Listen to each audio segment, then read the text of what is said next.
गांव में एक आदमी रहता था जो बहुत बूढ़ा हो चुका था, जिस वजह से उसे कम दिखाई देती थी और बहुत कमज़ोर हो गया था। इसीलिए अपनी बची कुची ज़िंदगी अपने बेटे के साथ बिता सके, इसीलिए शहर में रह रहे उसके बेटे के घर रहने चला गया। बेटा एक शहर का छोटा सा मकान में रहता था। मकान तो छोटा सा था, लेकिन उसके अंदर जो चीज़ थे वे महंगी थे। उस मकान में बेटा, उसकी पत्नी और एक 5 साल का बच्चा, छोटा सा परिवार साथ मिलकर रहते थे।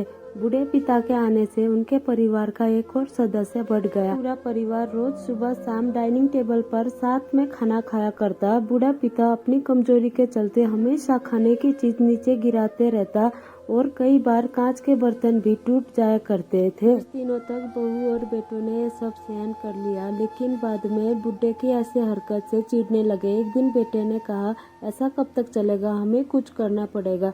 उसकी पत्नी भी इस बात में सहमत हो गई। अगले दिन बेटे ने कहीं से एक पुराना मेज लेकर आया और घर के एक कोने में लगा दिया और अपने पिताजी से कहा कि आप यहीं पर बैठ के खाना खा लिया कीजिए। उन्होंने एक लकड़ी के बर्तन भी बनवाए, जिसमें वे अपने बूढ़े बाप को खाना देने लगे। कांच के कीमती बर्तन बचाने के लिए अपने बूढ़े बाप को लकड़ी के बर्तन देने उन्हें जरा से भी शर्म नहीं आई।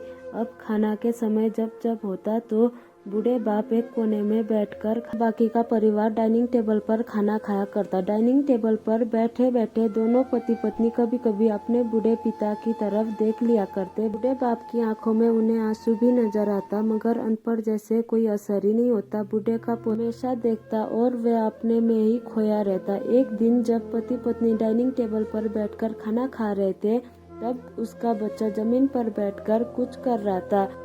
उन दोनों ने बच्चे के हाथ में लकड़ी का टुकड़ा देखा, लेकिन उन्हें कुछ समझ में नहीं आया कि बच्चा लकड़ी के टुकड़े के साथ क्या कर रहा है। जब बच्चे के पिता ने पूछा कि बेटा आओ खाना खा लो, तुम नीचे बैठकर क्या कर रहे हो, तब बच्चे ने भोलेपन से कहा, अरे मम्मी पापा, मैं आप दोनों के लिए लकड़ी का बर्तन बना रहा हूँ ताकि आप लोग जब बूढ़े हो जाओ तो इनमें खाना दे सकूं। अपने नादान बेटे द्वारा दी गई ये सहज बात दोनों के दिल में तीर की तरह उतर गई। दोनों एक दूसरे का चेहरे देखने लगे। बिना कुछ कहे ही दोनों की आंखें में पानी आ गई और उन्हें अपनी भविष्य की किताब अपने आप के सामने खुलती हुई नजर आई। उन्हें समझने में ज्यादा देर नहीं लगी कि अब उन्हें आगे क्या करना पड़ेगा। अगले दिन कमरे के कोने से वह पुराना मेज हट गया और अब बूढ़े पिता और बाकी का परिवार साथ मिलकर फिर से खाना खाने लगे। बूढ़े की कमजोरी की वजह से हो रही गलतियां भी अब किसी को भी नहीं चिढ़ती थी।